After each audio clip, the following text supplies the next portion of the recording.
जय हिंद दोस्तों, स्वागत है आपका गणित सीखे चैनल पर। आज के इस वीडियो में हम आपको क्षेत्रमिति और अलजेब्रा का बहुत ही इम्पोर्टेंट सूत्र बताएंगे जो कि आपको परीक्षा से पहले ज़रूर याद रखना चाहिए, क्योंकि यह सब सूत्र या तो डायरेक्ट ऑब्जेक्टिव के रूप में पूछा जाता है या छोटा छोटा ऑब्जेक्टिव बनाने में यह आपको बहुत ही सहायता करता है सूत्र। तो आपको इतना सूत्र जरूर याद रहना चाहिए। आप इनमें से देखिए कौन कौन सूत्र आपको याद है और कौन कौन सा सूत्र याद नहीं है, वो आपको लिख के रख लेना चाहिए और इसको याद करना चाहिए। पहला देखिए, वृत्त का क्षेत्रफल। वृत्त का क्षेत्रफल होता है पाई आर स्क्वायर। दूसरा, वृत्त की परिधि। वृत्त की परिधि होता है 2 पाई आर। 3 नंबर देखिए क्या है, वर्ग का परिमाप। वर्ग का परिमाप क्या होता है, 4 गुना भुजा होता है। इसके बाद वर्ग का क्षेत्रफल। वर्ग का क्षेत्रफल क्या होता है, भुजा स्क्वायर। भुजा स्क्वायर है यहाँ पर। इसके आगे देखिए, वर्ग का विकर्ण। वर्ग का विकर्ण जो होता है वो होता है √2 गुना भुजा होता है।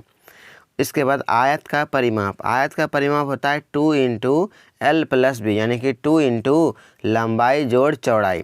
अगला देखिए, आयत का क्षेत्रफल। आयत का क्षेत्रफल होता है L × B, यानी कि लंबाई गुना चौड़ाई होता है।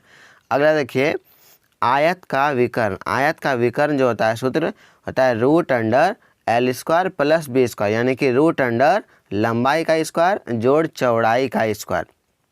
इसके आगे देखिए, घन का पृष्ठ क्षेत्रफल। घन का पृष्ठ क्षेत्रफल होता है 6 गुना भुजा स्क्वायर। 6 गुना भुजा स्क्वायर घन का पृष्ठ क्षेत्रफल। इसके आगे देखिए, घन का विकर्ण। घन का विकर्ण होता है √3 गुना भुजा। बहुत ही इंपॉर्टेंट सूत्र है, यह ऑब्जेक्टिव के रूप में आपको पूछा जा सकता है। घन का विकर्ण, तो घन का विकर्ण होता है √3 गुना भुजा होता है। इसके आगे देखिए, घनाकार कमरे के चारों दीवारों का क्षेत्रफल। देखिए, घनाकार यानी कि कोई कमरा अगर घन के आकृति का है, उसके चारों दीवारों का क्षेत्रफल का सूत्र हो जाएगा 4 गुना भुजा स्क्वायर। 4 गुना भुजा स्क्वायर। इसके आगे देखिए, घनाभ का वक्र पृष्ठ क्षेत्रफल या घनाभ का पृष्ठ क्षेत्रफल क्या होता है। घनाभ का पृष्ठ क्षेत्रफल बोले या संपूर्ण पृष्ठ क्षेत्रफल, दोनों सूत्र एक ही होता है। तो घनाभ का संपूर्ण सतह का क्षेत्रफल या तो पृष्ठ क्षेत्रफल होता है 2 × LB + BH + LH, या तो आप HL यहाँ पर बोल सकते हैं। तो 2 × LB + BH + LH होता है। अगला, घनाभ का आयतन। घनाभ का आयतन होता है L × B × H, यानी लंबाई गुना चौड़ाई गुना ऊंचाई। अगला देखिए, घनाभ का विकर्ण। यहाँ भी देखिए इसका घनाभ का विकर्ण का सूत्र है। तो घनाभ का विकर्ण बहुत ज़्यादा पूछा जाता है। घनाभ का विकर्ण होता है √L² + B² + H², यानी कि √, लंबाई स्क्वायर जोड़ चौड़ाई स्क्वायर जोड़ ऊंचाई स्क्वायर। इसका देखिए, घनाभाकार कमरे के चारों दीवारों का क्षेत्रफल। यानी कि कोई कमरा घनाभ की आकृति का है, तब उसका चारों दीवारों का जो क्षेत्रफल होता है वो होता है 2 × L + B और × H होता है, यानी कि 2 × लंबाई जोड़ चौड़ाई और गुना में ऊंचाई हो जाता है। तो ये हो गया घनाभाकार कमरे के चारों दीवारों का क्षेत्रफल। अगला देखिए, बेलन का वक्र पृष्ठ क्षेत्रफल। बेलन का वक्र पृष्ठ क्षेत्रफल क्या होता है, 2 पाई RH होता है। बेलन का वक्र पृष्ठ क्षेत्रफल 2 पाई RH होता है। अगला देखिए, बेलन का कुल पृष्ठ क्षेत्रफल। बेलन का कुल पृष्ठ क्षेत्रफल होता है 2 पाई R × R + H, जहाँ इसमें R जो है वो त्रिज्या है और H जो है बेलन की ऊंचाई है यहाँ पर। इसका देखिए, बेलन का आयतन। बेलन का आयतन होता है πr²H। बेलन का आयतन πr²H। अगला, बेलन के आधार का क्षेत्रफल। बेलन का जो आधार होता है एक वृत्त के समान होता है, इसीलिए बेलन के आधार का क्षेत्रफल होता है πr²। बेलन के आधार का क्षेत्रफल πr²। अगला, गोले का पृष्ठ क्षेत्रफल या तो कुल पृष्ठ क्षेत्रफल या बोल सकते हैं गोले का संपूर्ण पृष्ठ क्षेत्रफल होता है 4 πr²। गोले का पृष्ठ क्षेत्रफल होता है और कुल पृष्ठ क्षेत्रफल दोनों सेम ही होता है, 4 πr² होता है। इसका देखिए, गोले का आयतन। गोले का आयतन होता है 4/3 πr³। 4/3 πr³। अगला देखिए, अर्धगोले का वक्र पृष्ठ क्षेत्रफल। अर्धगोले का वक्र यानी कि देखिए, अर्धगोला बनाइएगा आप, तो ये जो वक्र वाला सतह का होता है इसका पृष्ठ क्षेत्रफल होता है 2 πr²। 2 πr²। लेकिन यहाँ अगला देखिए क्या है, अर्धगोले का कुल पृष्ठ क्षेत्रफल। अर्धगोले का कुल पृष्ठ क्षेत्रफल में ऊपर में के जो सतह होता है ऊपर का, यह पूरा जाता है, यानी नीचे वाला सतह और ऊपर वाला सतह दोनों मिला करके कुल पृष्ठ क्षेत्रफल जो होता है इसका होता है अर्धगोले का, वो होता है 3 πr²। अर्धगोले का कुल पृष्ठ क्षेत्रफल होता है 3 पाई आर स्क्वायर हो जाता है, और केवल वक्र पृष्ठ क्षेत्रफल होता है 2 पाई आर स्क्वायर। अगला देखिए अर्धगोलीय का आयतन क्या होता है। अर्धगोलीय का आयतन होता है 2/3 pi r cube, 2/3 pi r cube. इसके आगे देखिए गोलाकार छिलके का आयतन, यानी कि गोलाकार कोई छिलका है तो उसका आयतन क्या आयतन निकालने के लिए बोला जाए तो हम सूत्र लगा सकते हैं 4/3 पाई इंटू बड़ी आर का क्यूब माइनस छोटी आर का क्यूब। 4/3 पाई इंटू बड़ी आर का क्यूब माइनस छोटी आर का क्यूब, जहाँ बड़ी आर जो है उसका बाहरी त्रिज्या है और छोटी आर जो उसका भीतरी त्रिज्या, यानी कि छिलके का आयतन अगर हम निकालेंगे इसका 2 त्रिज्या होगा, एक बाहरी त्रिज्या और एक भीतरी त्रिज्या होगा। तो यहाँ पर आर का मान बाहरी त्रिज्या लेना है, बड़ी आर का मान, छोटी आर का मान छोटी त्रिज्या लेना है यहाँ पर। इसके आगे देखिए शंकु का वक्र पृष्ठ क्षेत्रफल। शंकु का वक्र पृष्ठ क्षेत्रफल होता है पाई आर एल, जहाँ पर एल जो है शंकु की तिर्यक ऊंचाई है। तिर्यक ऊंचाई समझते होंगे आप, ये हो गया इसका तिर्यक ऊंचाई, इसका ये कहलाता है ऊंचाई, ये हुआ ऊंचाई यहाँ पर, और ये साइड वाला और ये होता है तिर्यक ऊंचाई, और नीचे ये क्या आता है, ये होता है त्रिज्या। ठीक, तो यहाँ पर शंकु का वक्र पृष्ठ क्षेत्रफल होता है पाई आर एल, और शंकु का कुल या संपूर्ण पृष्ठ क्षेत्रफल होता है pi r into l plus r, pi r into l plus r, जहाँ आर क्या है त्रिज्या है और एल तिर्यक ऊंचाई है। और शंकु का आयतन होता है 1/3 pi are square h, 1/3 pi are square h होता है शंकु का आयतन। और यहाँ पर देख लीजिए आप शंकु में जैसे कि एल का मान और इसके एच का मान और यहाँ पर जो नीचे है इसका आर का मान हो, तो शंकु में अगर यहाँ पर आपको किसी का मान पता नहीं, जैसे कि एच हो गया, एल हो गया और नीचे वाला आर, तो अगर एल का मान आपको पता नहीं रहे, अगर एच का मान और आर का मान पता रहे, तो एल बराबर यहाँ सूत्र होता है √r² प्लस एच स्क्वायर। इसी तरह से आर का मान अगर आप निकालना हो तो आर का मान होता है आर बराबर √l² माइनस एच स्क्वायर। और अगर आपको एच का मान निकालना हो एच का, तो एच बराबर सूत्र रहता है √l² माइनस आर स्क्वायर। तो यह तीनों भी आपको सूत्र याद रखना पड़ेगा, क्योंकि यह आपको अगर एल का मान, आर का मान या एच का मान निकालना हो तो यह सूत्र आपके काम में आएंगे, एल बराबर, आर बराबर और एच बराबर।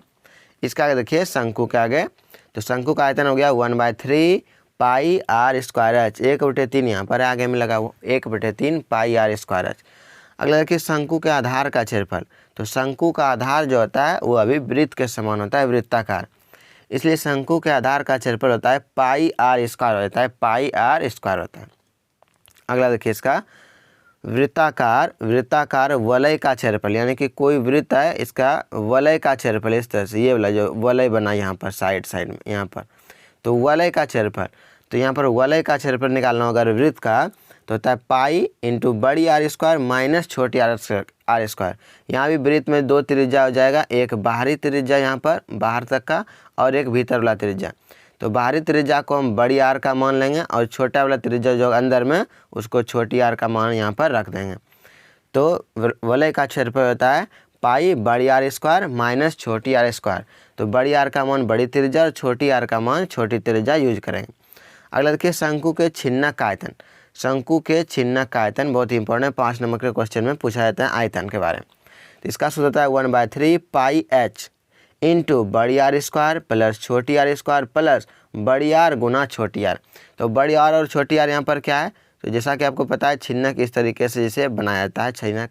तो छिन्नक में 2 त्रिज्या होता है, ये जो छोटा वाला त्रिज्या हुआ इसको छोटी आर से सूचित कर दीजिए और इसका जो बड़ा वाला त्रिज्या इसको बड़ी आर से, यानी यहाँ पर जो बड़ी आर है उसमें से बड़ा वाला त्रिज्या मान रखना है और जो छोटी आर है यहाँ पर छोटी वाली त्रिज्या का यहाँ पर आपको मान रखना है। तो शंकु के छिन्नक का आयतन होता है 1/3 पाई एच इंटू बड़ी आर स्क्वायर फिर प्लस छोटी आर स्क्वायर प्लस बड़ी आर गुना छोटी आर होता है। इसका आगे देखिए शंकु के छिन्नक का वक्र या तो पास पृष्ठ क्षेत्रफल, यानी कि शंकु का जो छिन्नक होता है इसका साइड का जो यानी कि वक्र पृष्ठ क्षेत्रफल क्या होगा, तो इसका सूत्र होता है पाई एल इंटू बड़ी आर प्लस छोटी आर। यहाँ पे एल क्या है, यहाँ पर एल इसका भी तिर्यक ऊंचाई है शंकु का। तो शंकु का वक्र पृष्ठ क्षेत्रफल होता है पाई एल इंटू बड़ी आर प्लस छोटी आर। यहाँ भी बड़ी आर क्या है, बड़ी त्रिज्या और छोटी आर छोटी त्रिज्या है और एल इसका तिर्यक ऊंचाई है। अगर आपको तिर्यक ऊंचाई नहीं पता है तो तिर्यक ऊंचाई का यहाँ पर सूत्र दिया है, तो तिर्यक ऊंचाई निकालने के लिए सूत्र होता है कि रूट अंडर h का स्क्वायर प्लस बड़ी आर माइनस छोटी आर का होल स्क्वायर, यानी कि L बराबर निकालने के लिए रूट अंडर h का स्क्वायर करेंगे प्लस दोनों त्रिज्या को घटा करके बड़ी त्रिज्या में छोटी त्रिज्या को उसका स्क्वायर कर लेंगे, उसका वर्गमूल निकाल लेंगे। तो L बराबर ये सूत्र होता है यहाँ से इसका पृष्ठ क्षेत्रफल निकालने के लिए, अगर L का मान नहीं पता हो तो। अगला, शंकु के छिन्नक का कुल पृष्ठ क्षेत्रफल। शंकु के छिन्नक का कुल पृष्ठ क्षेत्रफल जो होता है, शंकु के वक्र पृष्ठ क्षेत्रफल में दोनों आधार के क्षेत्रफल को जोड़ दिया जाता है। एक बड़ा वाला आधार बड़ा वृत्ताकार, एक छोटा वृत्ताकार, यानी कि 2 बार वृत्त का क्षेत्रफल, एक बार बड़ी त्रिज्या के लिए एक बार छोटी त्रिज्या के लिए, यानी कि पाई आर स्क्वायर एक बार बड़ी के लिए और पाई आर स्क्वायर एक छोटी त्रिज्या लेकर के, यानी कि शंकु का कुल पृष्ठ क्षेत्रफल हो जाएगा पाई एल इंटू बड़ी आर प्लस छोटी R plus pi are square बड़ी आर का स्क्वायर एक बार पाई छोटी आर का स्क्वायर, यानी एक बार बड़ा त्रिज्या एक बार छोटा त्रिज्या। यहाँ से आप पाई कॉमन लेकर के अभी सूत्र तैयार कर सकते हैं। ठीक, तो ये हो गया इसका शंकु के छिन्नक का कुल पृष्ठ क्षेत्रफल। और अगर L का मान निकालना तो L बराबर यहाँ सूत्र हो गया। इसका आगे देखिए त्रिज्यखंड का क्षेत्रफल। त्रिज्यखंड का क्षेत्रफल होता है थीटा बटे 360 into pi are square, theta बटे 360 इंटू क्या है पाई आर स्क्वायर यहाँ पर। तो ये होता है इसका त्रिज्यखंड का क्षेत्रफल। आगे देखिए चाप की लंबाई। चाप की लंबाई का सूत्र होता है थीटा बटे 360 इंटू 2 पाई आर, थीटा बटे 360 इंटू वृत्त की परिधि जो होता है 2 पाई आर, इंटू में लगा दीजिए 2 पाई आर। तो ये होता है चाप की लंबाई का सूत्र। इसका आगे देखिए त्रिज्यखंड की परिमिति। त्रिज्यखंड की परिमिति का सूत्र क्या होता है, तो चाप की लंबाई में 2 त्रिज्या को हम यहाँ पर ऐड कर देते हैं, यानी कि 2r। तो त्रिज्य यानी कि इसका याद रखिएगा, चाप की लंबाई में जब हम त्रिज्या यानी कि r प्लस r 2 त्रिज्या जुड़ जाएगा 2r, तो यह बन जाता है त्रिज्यखंड की परिमिति का सूत्र। त्रिज्यखंड की परिमिति का सूत्र होता है थीटा बटे 360 2 पाई r प्लस 2r। तो त्रिज्यखंड की परिमिति का यह सूत्र हो गया। इसका देखिए लघु वृत्तखंड का क्षेत्रफल। लघु वृत्तखंड का क्षेत्रफल होता है पाई आर स्क्वायर थीटा बटे 360 minus 1/2 R square sine theta. ये हो गया लघु वृत्तखंड का क्षेत्रफल होता है। अगला देखिए समबाहु त्रिभुज का क्षेत्रफल। यह भी बहुत इंपॉर्टेंट है, ऑब्जेक्टिव में बहुत ज़्यादा पूछा जाता है, निश्चित एक ऑब्जेक्टिव पूछ लिया जाता है समबाहु त्रिभुज का क्षेत्रफल और ऊंचाई के बारे में। समबाहु त्रिभुज का क्षेत्रफल जो होता है √3/4, कितना √3/4 गुना भुजा स्क्वायर, याद रखिएगा। समबाहु त्रिभुज का क्षेत्रफल होता है √3/4 गुना भुजा स्क्वायर होता है। अगला देखिए समबाहु त्रिभुज की ऊंचाई। समबाहु त्रिभुज का ऊंचाई का सूत्र होता है √3/2 यानी कि √3/2 और गुना में भुजा का मान यहाँ पर जो दिया गया रहेगा वो ले सकते हैं। तो समबाहु त्रिभुज का ऊंचाई होता है √3/2 गुना भुजा। यह भी बहुत इंपॉर्टेंट है, ऑब्जेक्टिव बहुत ज़्यादा पूछा जा सकता है, बहुत ज़्यादा पूछा जाता है, आप क्वेश्चन बैंक में देख सकते हैं। अगला देखिए समांतर चतुर्भुज का क्षेत्रफल। समांतर चतुर्भुज का क्षेत्रफल होता है आधार गुना इसका संगत ऊंचाई होता है, यानी कि b गुना h आप बोल सकते हैं समांतर चतुर्भुज का क्षेत्रफल। अगला देखिए समलंब चतुर्भुज का क्षेत्रफल क्या होता है। समलंब चतुर्भुज का क्षेत्रफल होता है 1/2 गुना, आगे में 1/2 लगा, इसका देखिए समांतर भुजाओं का योग गुना ऊंचाई, 1/2 गुना समांतर भुजाओं का योग गुना ऊंचाई होता है समलंब चतुर्भुज का क्षेत्रफल। आगे देखिए समचतुर्भुज का क्षेत्रफल। समचतुर्भुज, तो समचतुर्भुज का क्षेत्रफल होता है 1/2 गुना विकर्णों का गुणनफल, 1/2 गुना विकर्णों का गुणनफल। 1/2 यहाँ आगे लगा हुआ है, यहाँ से ध्यान से देखिए। तो ये हो गया टोटल क्षेत्रमिति का सूत्र। अगर इतना क्षेत्रमिति का सूत्र आप याद रखिएगा तो इससे बाहर बिल्कुल नहीं जाएगा, यहाँ से बहुत ज़्यादा ऑब्जेक्टिव बनता है और डायरेक्ट सूत्र भी पूछा जाता है। अब देखिए कुछ आपको अलजेब्रा का भी सूत्र याद रखना चाहिए, ताकि अलजेब्रा त्रिकोणमिति में बहुत ज़्यादा यूज होता है अलजेब्रा का, और कभी कभी बहुपद चैप्टर में भी बहुत ज़्यादा यूज होता है। तो अलजेब्रा का देखिए कुछ सूत्र, जैसे पहला a + b का होल स्क्वायर, आपको ये तो पता ही होगा, a² + 2ab + b², और a - b का whole square, a² - 2ab + b²। ये तो बहुत हल्का है सूत्र, आपको सबसे याद जाता होगा ज़्यादा। अगला a + b का whole Q, a³ + 3a² + 3ab² + bq। इसी तरह से a - b का होल क्यू होता है a³ - 3a² + 3ab² - bq। अगला देखिए यहाँ पर A square minus B square का, ये बहुत ज़्यादा ये सूत्र यूज होता है, A square minus B square का। तो A square minus B square का सूत्र होता है A plus B into A minus B, A plus B into A minus B. इसके आगे देखिए यहाँ पर A cube A square plus B square का देख लीजिए पहले, 6 नंबर बहुत ज़्यादा इंपॉर्टेंट है। A square plus B square का, यह बहुपद चैप्टर में बहुत ज़्यादा यूज होता है और त्रिकोणमिति में भी। तो A square plus B square का देखिए, ए स्क्वायर प्लस बी स्क्वायर, यहाँ देखिए ज़्यादा कंफ्यूजन होता है। ऊपर वाला था ए स्क्वायर माइनस बी स्क्वायर का सूत्र, ये क्या है A square plus B square का। तो A square plus B square का सूत्र होता है ए प्लस बी का होल स्क्वायर माइनस 2ab, याद रखिएगा ए प्लस बी का होल स्क्वायर माइनस 2ab। इसका एक और सूत्र होता है यहाँ पर देखिए ए स्क्वायर प्लस बी स्क्वायर का, एक होता है सूत्र ए माइनस बी का होल स्क्वायर प्लस 2ab। ज़्यादा यूज होता है ये वाला 6 नंबर, ये जो सूत्र लिखा है इसको आप ज़्यादा ध्यान रखिएगा। ए स्क्वायर प्लस बी स्क्वायर का, ए प्लस बी का होल स्क्वायर माइनस 2ab, यानी कि ए प्लस बी का होल स्क्वायर करेंगे पीछे माइनस 2ab हो जाएगा। दूसरा सूत्र में इसका ए माइनस बी का होल स्क्वायर लिखेंगे तो पीछे में प्लस 2ab हो जाएगा, थोड़ा सा अंतर है, लेकिन सबसे ज़्यादा यह यूज होता है 6 नंबर वाला। इसके आगे देखिए और बहुत ज़्यादा यूज होता है ये सूत्र देखिए ए क्यू प्लस बी क्यू और ए क्यू माइनस बी क्यू का सूत्र।